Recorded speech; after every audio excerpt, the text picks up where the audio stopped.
Can you walk us through some of the highlights of your career, and in doing so, share what experiences and qualities have been most helpful to you in building your team as these business and talent leaders? I think that one of the big takeaways was really learning to be even keeled, to be able to really confront any new situation with equanimity and calm. And that's a really, really important talent for all lawyers, to be able to take a look at a stressful situation and evaluate it with ice water in your veins, if as it were.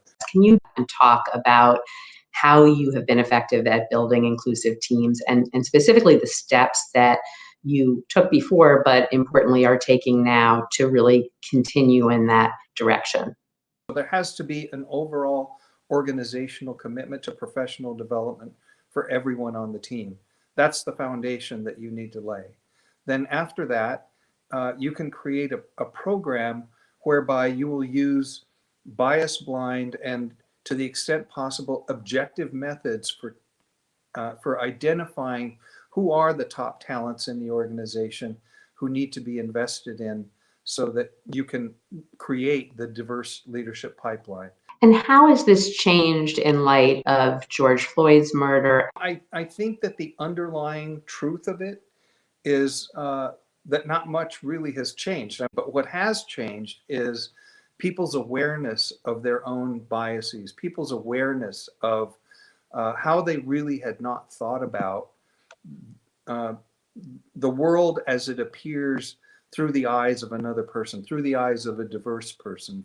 So many people right now are struggling with, how do I stand out in an invisible workplace? I think that the key is to get deep understanding of the value that you're contributing, deep understanding of the objectives of your client, so that you can really think through what is most valuable for the client, and to identify opportunities to do what the client wants done better.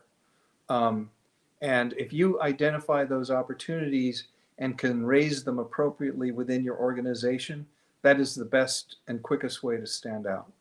So Ricardo, thank you so much for this conversation. It's a pleasure to see you again. And I want to thank Axiom so much for this discussion. Thanks again. It's been a pleasure.